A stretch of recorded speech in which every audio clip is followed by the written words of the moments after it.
श्री राधे राधे मित्रों, कैसे हैं मित्रों आप सब। मित्रों, मेडिकल एस्ट्रोलॉजी रोगों की पहचान एवं निदान भाग 11 लेकर के आए हैं मित्रों। आज हम राहु केतु से रोग के विचार के बारे में अध्ययन करेंगे मित्रों, रोग का विचार सबसे पहले काल पुरुष की कुंडली में राहु के नक्षत्रों का अधिपत्य के बारे में आपको बता देते हैं मित्रों। जी हाँ मित्रों, राहु जो है वो तीसरे भाव में आद्रा नक्षत्र के रूप में, सप्तम भाव में स्वाति नक्षत्र के रूप में और एकादश भाव में शतभिषा नक्षत्र के रूप में अधिपत्य लिए हुए रहते हैं मित्रों। यदि हम केतु की बात कर लेते हैं तो केतु लगन में अश्वनी नक्षत्र के रूप में, पंचम भाव में मघा नक्षत्र के रूप में और नवम भाव में मूल नक्षत्र के रूप में अधिपत्य लिए हुए है मित्रों। राहु के 4 चरण, प्रथम चरण गुरु के नवांश में, द्वितीय चरण शनि के नवांश में, तृतीय चरण भी शनि के नवांश में और चतुर्थ चरण गुरु के नवांश में होते हैं। अगर केतु के नक्षत्र की बात करें चारों चरणों की मित्रों, तो केतु का प्रथम चरण मंगल के नवांश में, इसलिए केतु को कुजवत कहा गया है, और द्वितीय चरण शुक्र के नवांश में, तृतीय चरण बुध के नवांश में और चतुर्थ चरण चंद्रमा के नवांश में होता है मित्रों। राहु से अगर हम होने वाले रोगों के बारे में विचार करें मित्रों, तो सबसे पहले राहु जो होता है वो किसी भी रोगों की तीव्रता को बढ़ाने का काम करता है। राहु की प्रकृति जो है वो वात प्रकृति की होती है मित्रों, क्योंकि मिथुन राशि, तुला राशि और कुंभ राशि वात प्रधान राशि होती है।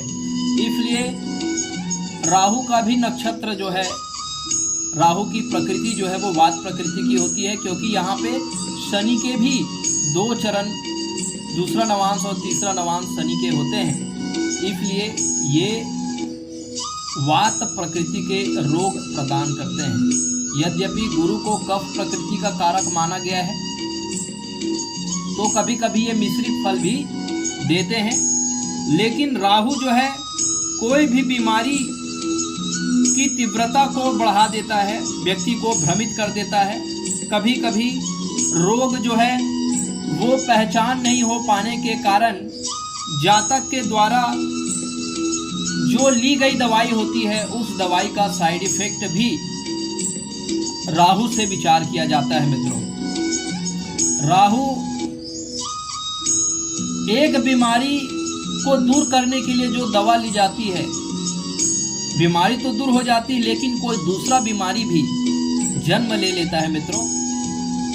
राहु की दशा में जब व्यक्ति बीमार पड़ता है तो ऐसे व्यक्ति को एक से अधिक डॉक्टर से भी कंसल्टेंसी लेने की आवश्यकता पड़ती है मित्रों।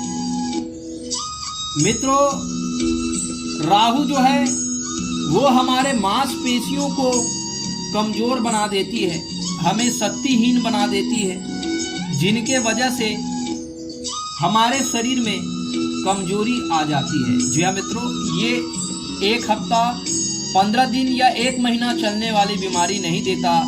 राहु से होने वाली बीमारी जो है वो दीर्घकालिक होती है मित्रों, क्योंकि ये जो तीसरा भाव राहु का नक्षत्र आप देख रहे हैं, ये काल पुरुष की कुंडली का ये गर्दन वाला भाग होता है, ग्रीवा वाला भाग होता है मित्रों। और गले में जो रोग होता है मित्रों, उसके भी कारक शनि होते हैं। जैसे मुंह में छाला हो जाना, और छाला जब ठीक होता है तो वो छाला फिर से हो जाता है, और ये 2 महीना, 3 महीना, 4 महीना, साल भर तक ये स्थिति चलती रहती है। तो ये जो रोग देने की जो गुण होता है, जो प्रकृति होती है, वो राहु की होती है। बीमारी से बचने के लिए जब हम दवाई का सेवन करते हैं, बीमारी ठीक होता है, लेकिन कुछ दिन बाद वो बीमारी फिर से उभर के आ जाता है मित्रों। उसी प्रकार हमारे स्किन से रिलेटेड जो रोग होते हैं मित्रों, उसमें भी राहु का योगदान होता है। ये हमारे कटी प्रदेश होते हैं, नाभि के नीचे वाला भाग होता है। तो जो हमें खुजली जो रोग होता है, दाग, खाज, खुजली, तो ये दाग जो है एक बार समाप्त होने के बाद जब हम उसका उपचार करते हैं तो कुछ समय के पश्चात वो बीमारी फिर से उदित हो जाती है और फिर से हमको उस बीमारी का ट्रीटमेंट करना पड़ता है मित्रों। तो इस तरह से राहु से संबंधित बीमारी जो है वो समाप्त होती है और फिर से प्रारंभ हो जाती है। इस तरह भ्रम की स्थिति जो है वो बनी हुई होती है मित्रों राहु के कारण जो है सर्पदंश का विचार राहु से किया जाता है मित्रों। सांप के काटने से जो मृत्यु होती है वो भी राहु से देखा जाता है मित्रों। जी हाँ मित्रों, और जब हम दवाई का सेवन करते हैं और दवाई से जो साइड इफेक्ट होता है और दूसरे अंगों में इन्फेक्शन होता है, संक्रमण होता है या एलर्जी होता है, उसका भी विचार राहु से किया जाता है मित्रों जहर सेवन करना भी, जितने भी केमिकल है उन सब चीज़ों का कारक राहु है। जो हम आज साग सब्जियों में जो केमिकल का ज़्यादा से ज़्यादा उपयोग करते हैं, हम अपने खेतों में कीटनाशकों का ज़्यादा से ज़्यादा उपयोग करते हैं, तो उनका प्रभाव हमारे भोजन और भोजन के माध्यम से हमारे शारीरिक अंगों पर पड़ता है। चाहे वो हमारे फेफड़ा हो, चाहे वो हमारे जनन अंग हो, गर्भाशय हो, पेट हो, चाहे हमारे अंतःस्रावी ग्रंथियां ही क्यों ना हो, उन केमिकल का साइड इफेक्ट जो है पड़ता है और रोग पैदा होते हैं मित्रों। उन विशेष अंगों में किडनी से रिलेटेड प्रॉब्लम होती है। तो ये सभी राहु के ही वजह से होता है। व्यक्ति शराब का आदी हो जाता है, शराब का सेवन ज़्यादा से ज़्यादा करता है, जिसके वजह से भी जातक जो है वो बीमार हो जाता है। जातक के अंग, फेफड़े, किडनी, लीवर ये प्रभावित होते हैं और जातक जो है वो रोगी हो जाते हैं मित्रों जातक को हिचकी लंबे समय से यदि आ रही है तो हिचकी का भी कारक जो है वो राहु होता है, और जिसको हिचकी अधिक आती है उसके किडनी में परेशानी होने की संभावना बनी रहती है मित्रों उन्माद भी राहु से होने वाला एक रोग होता है, जिससे जातक का जो मन स्थिति होती है वो बहुत ज़्यादा असंतुलित हो जाती है, जिससे जातक लड़ाई झगड़ा, मारना पीटना और तोड़ फोड़ करना इत्यादि क्रियाविधि में संलिप्त हो जाता है मित्रों राहु जो है वो हमें अदृश्य भय पैदा करता है मित्रों, और ये अदृश्य भय के वजह से हमें रोग हो जाता है। जैसे भूत प्रेत होने का अज्ञात भय जातक को हो जाता है। जातक अपने कार्य क्षेत्र में अनावश्यक तनाव, दबाव और अपने टारगेट को पूरा करने का जो तनाव और भय होता है, उनके वजह से भी जातक जो है वो रोगी हो जाते हैं मित्रों। और कभी कभी भूत प्रेत जैसी, बाहरी हवा जैसी घटनाओं को मन पर बहुत ज़्यादा हावी होने के वजह से जातक जो है वो रोगी हो जाता है मित्रों राहु से हम असाध्य रोगों का भी विचार करते हैं। ऐसे रोग जो एक बार प्रारंभ होने के बाद दवाई लेने के कुछ समय पश्चात खत्म हो जाते हैं और दूसरे बार फिर से उभर के आ जाते हैं मित्रों। जैसे कि कैंसर जो बीमारी होती है वो एक बार ऑपरेशन होने के बाद, इलाज होने के बाद वो बीमारी पुनः होने की संभावना बनी होती है मित्रों, क्योंकि यह हमारे कोशिकाओं से ऊतकों से अंगों तक फैलने वाली ये बीमारी होती है मित्रों। और इस बीमारी से पूरी तरह से जब कोशिकाओं को शरीर से अलग नहीं किया जाता तब तक इस बीमारी का उपचार नहीं होता मित्रों। और जब ये बीमारी होती है तो इस बीमारी के जब प्रारंभिक स्टेज में हमें ये बीमारी समझ में नहीं आता, और जब ये बीमारी अंतिम अवस्था में जब आती है, लास्ट स्टेज में आती है, तो बहुत ज़्यादा विलंब हो जाया होता है मित्रों। और उस बीमारी के अंतिम स्टेज में इलाज नहीं हो पाने के वजह से ऐसे जातक की मृत्यु होती है। और कैंसर से ज़्यादातर मृत्यु का सबसे बड़ा कारण राहु की ही एनर्जी के वजह से होते हैं। जातक को किडनी से भी संबंधित यदि कोई बीमारी होता है तो वो राहु से ही संबंधित होता है मित्रों। ये हमारे मन को भ्रमित करते हैं और कभी कभी डॉक्टर भी बीमारी को आइडेंटिफाई नहीं कर पाते, जिनके कारण जातक की प्राइमरी अवस्था में उस बीमारी की पहचान नहीं हो पाती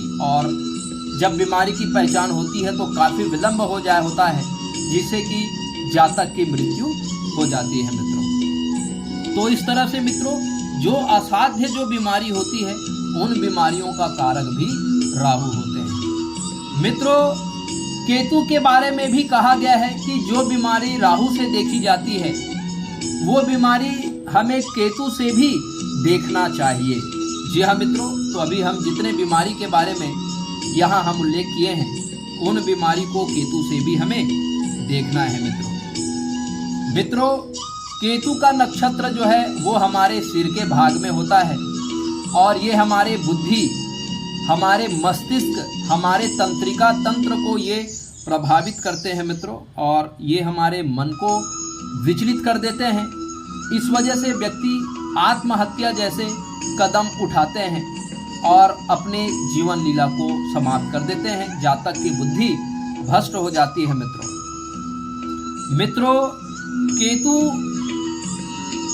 से होने वाले बीमारी में सबसे खास बात यह है कि केतु संक्रमित करता है। जी हाँ मित्रों, आपने अभी सुना होगा अभी 2019-20 में कोरोना जो एपिडेमिक के रूप में पूरे दुनिया को झकझोर करके रख दी है मित्रों। तो जितने संक्रमण वाले जो रोग होते हैं, जो एक व्यक्ति से दूसरे व्यक्ति में फैलने वाले जो रोग होते हैं मित्रों, उन रोगों का विचार जो है वो केतु से किया जाता है। जी हाँ मित्रों, केतु समस्त प्रकार के संक्रामक बीमारी के कारक होते हैं। जब किडनी ट्रांसप्लांट किया जाता है मित्रों, तो किडनी ट्रांसप्लांट करने के बाद जो इन्फेक्शन होता है, जो संक्रमण होता है, जो ग्राफ्ट रिजेक्शन होता है मित्रों, वो भी केतु के कारण होता है। हमारे शरीर में जितने प्रकार के संक्रमण हैं, किडनी ट्रांसप्लांटेशन के बाद और हार्ट ट्रांसप्लांटेशन के बाद, लंग्स ट्रांसप्लांटेशन के बाद, टिश्यू ट्रांसप्लांटेशन में जो इन्फेक्शन होता है और इन्फेक्शन के जरिए जो मृत्यु होती है, जैसे महाराष्ट्र के पूर्व मुख्यमंत्री विलासराव देशमुख की मृत्यु किडनी ट्रांसप्लांटेशन के बाद इन्फेक्शन के वजह से हुई थी मित्रों। इस तरह की जो डेथ कास्ट होती है वो केतु के कारण होती है और केतु के वजह से पेट में कृमि का होना भी केतु के कारण होता है मित्रों। और क्योंकि केतु एक फायरी एलिमेंट है, ये हमारे गैस्ट्रिक जूस के भी कारक होते हैं, क्योंकि केतु जो है कुंडली के पंचम भाव में होते हैं मित्रों और यहाँ पर मंगल के भी चरण होते हैं। तो अग्नि तत्व गैस्ट्रिक जूस के भी ये स्थान में होने की वजह से ये पेट में कृमि बीमारी का ये कारक होते हैं। इनके अलावा हमारे कानों का, ये कान का भाव होता है, कान का बहरापन भी केतु के कारण होता है मित्रों। केतु को हम बड़ा गुरु मानते हैं और गुरु जो है वो ज्ञान का कारक है और ज्ञान को हम कान से श्रवण करते हैं।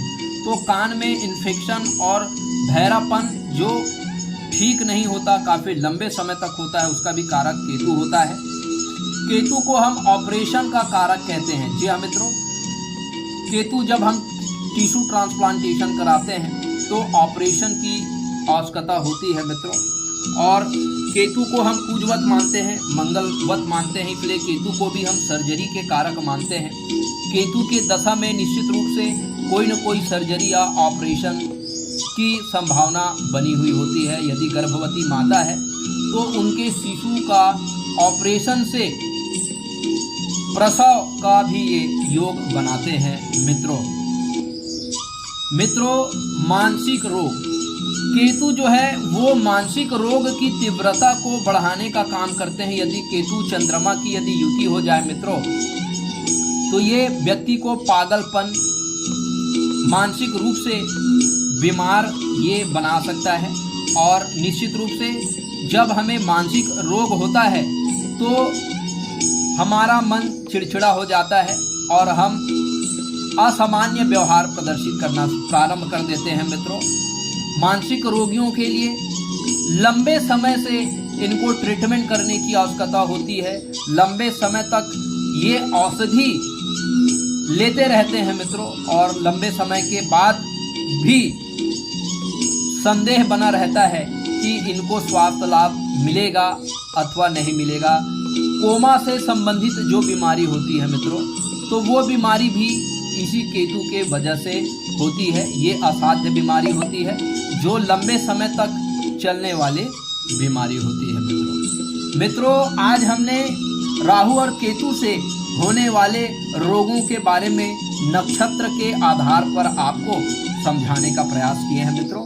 यद्यपि आपके मन में ज्योतिष को लेकर के किसी भी प्रकार का अगर आपके मन में कोई प्रश्न है, कोई क्वेरीज है, तो आप अपॉइंटमेंट लेकर के आप हमसे संपर्क कर सकते हैं। हमारे डिस्क्रिप्शन बॉक्स में हमारा संपर्क सूत्र दिया हुआ है मित्रों। यदि आप भी अपना कुंडली एनालिसिस कराना चाहते हैं मित्रों, आप अपने जीवन के उन उद्देश्यों को, उन रहस्यों को समझना चाहते हैं, आप अपने रोगों का आइडेंटिफिकेशन कराना चाहते हैं, एनालिसिस कराना चाहते हैं मित्रों, तो आप हमारे एस्ट्रो डिवाइन लाइट चैनल से आप संपर्क कर सकते हैं, हमसे डायरेक्ट जुड़ सकते हैं मित्रों।